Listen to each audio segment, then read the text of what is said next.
The football team's defense was a leading factor in the Panthers' win over a top 10 Youngstown State team. They kept the conference's #1 offense well below their average and came up with the stops when they needed to in the second half. One key play was a 2-point conversion try that could have pushed a Penguin lead to 3. Instead, it ended up in an incomplete pass. Leading that defensive charge was senior lineman Chris Jepsen, who, according to his team, has a motor that just won't quit.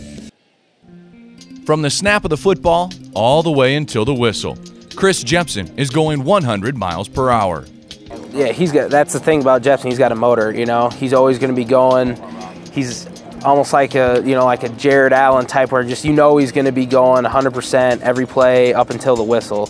And that's just nice, especially inside. I know that if the quarterback starts scrambling, I know he's going to be on the outside. I know he's going to be chasing him down. I mean, he always plays through the whistle, and he's a smart player. For Jepsen, that style of playing as hard as he can for as long as he can is not just reserved for game day. Throughout the week, it's Chris's way of showing the younger guys on the team that if you practice hard, you'll play hard. Like in basketball, you have an energy player, that's Jepsen. He's just always ready to go. Like, if he messes up, it's going to be 100 miles an hour. He's always covering downfield. I mean, he plays through the whistle, and that's practicing with him. You're forced to play through the whistle, forced to work just as hard, or you're going to look lazy on film. So when you're out there with him, you just always got to be working hard. As a freshman at UNI, Jepsen witnessed some intense matchups in practice that resulted in 2 strong units that continue to get better week after week and drill after drill. When I first came in, it was James Ruffin, Wes Lane, Chuck. So those guys were constantly working hard, pushing each other, and the whole offensive line my freshman year was also seniors, so they kind of butt heads a little bit, and they worked each other out pretty hard. So I saw that and immediately came into that kind of lifestyle. You couldn't ask for any better qualities or any better person, to be coaching.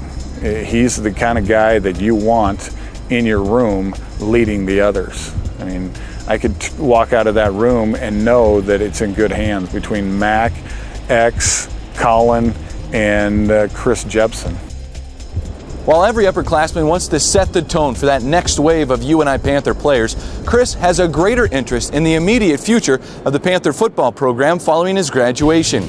His younger brother Nick is on the team, a redshirt freshman that's listed on the offensive side of the ball, and that's allowed Chris to have a first-hand impact on Nick's early development. All last season he was on scout team, so we were constantly going after each other. I hit him pretty good one time, and then after that, I kind of backed off a little bit, didn't want to hurt him too bad. I mean, it's not bad. We've always gotten along, so I like having him here. I like being able to, tell him what he should be doing, what he shouldn't be doing, and he's doing just fine. In his senior season, Jepsen is leading the team in quarterback hurries. He has 5.5 tackles for a loss, including a quarterback sack. While Chris credits his upperclassmen role models of Ruffin, Lane, and Kinney with showing him the Panther way, all signs point to Chris Jepsen playing a leading role in the molding of today's freshman and sophomore, who will soon be leading the next crop of UNI's impact players. Just making sure that you're working hard all the time, because young guys, they come in straight from high school. Some guys don't know exactly what the college atmosphere, college football is like. So as a senior, I'd like to prove to them, and show them how you need to practice, how you need to play, your mentality, just everything. He wants to get better, and he has done a great job with the hands and feet and staying low. He's a leader, he's a smart guy, he helps the younger players. You couldn't ask for any better qualities or any better person